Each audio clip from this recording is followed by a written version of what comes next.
દેવભૂમિ દ્વારકામાં શિવલિંગ ચોરવા મામલે મળી છે મોટી સફળતા। યાત્રાધામ હર્ષદ ખાતે ચોરી થયું હતું શિવલિંગ અને હિંમતનગર તાલુકાના એક ગામે આરોપી આ શિવલિંગ ઉઠાવી ગયા હોવાની વિગતો સામે આવી રહી છે।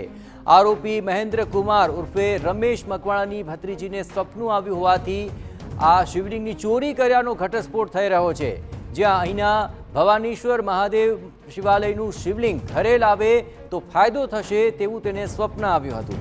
આ મામલે 7 આરોપીઓએ શિવલિંગ ચોર્યું હોવાનું ખુલી રહ્યું છે અને 2 વાહનોમાં આવીને આ શિવલિંગની ચોરી કરીને તેઓ ત્યાંથી ફરાર થયા હતા। હિંમતનગર અને સાબરકાંઠાથી ચોરી કરવા આવ્યા હતા આ આરોપીઓ। આ સમગ્ર મામલે વધુ વિગતે વાત કરવા જોડાઈ રહ્યા છે ટીવી9 સંવાદદાતા દિવ્યેશ વાડા। દિવ્યેશ, આખરે શિવલિંગ ચોરી થવાનો આ મામલો સામે આવ્યો તો કઈ રીતે આ આરોપીઓ પકડમાં આવ્યા?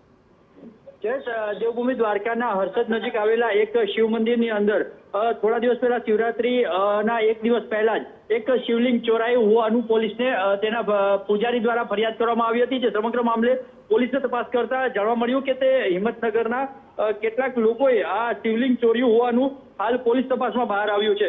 તેમના પોલીસની પ્રાથમિક તપાસમાં બહાર આવ્યું છે કે જે આરોપી છે તેમના કહેવા મુજબ તેમને કોઈ સપનું આવ્યું હોય ને તેને શિવલિંગ ઘરે સ્થાપના કરવામાં આવે તો તેને વધુ ફાયદો થશે। તે એક ધાર્મિક લાગણીના કારણે આ શિવલિંગની ચોરી કરીને પોતાના ઘરે રાખવું હોવાનું પોલીસની પ્રાથમિક તપાસમાં આવ્યું છે। હાલ સમગ્ર મામલે પોલીસે આ આરોપીઓની અટકાયત કરીને વધુ તપાસ હાથ ધરી છે। જયેશ જી બિલકુલ દિવ્યેશ, આભાર। તમામ ગતિવિધિઓ પર આપ નજર રાખતા રહેજો। તો સ્વપ્ન એક આવ્યું અને તેમાં આ શિવલિંગ ઘરે સ્થાપિત કરવામાં આવશે તો ફાયદો થશે તે બાબતને ધ્યાનમાં રાખીને 2 આરોપીઓ વાહનો લઈને આવ્યા અને તેઓ આ શિવલિંગને ચોરીને ત્યાંથી ફરાર થયા હતા। હવે આ બંનેને પકડી પાડવામાં આવ્યા છે અને તેમની પૂછતાછમાં અન્ય મહત્વપૂર્ણ ખુલાસા થઈ શકે છે।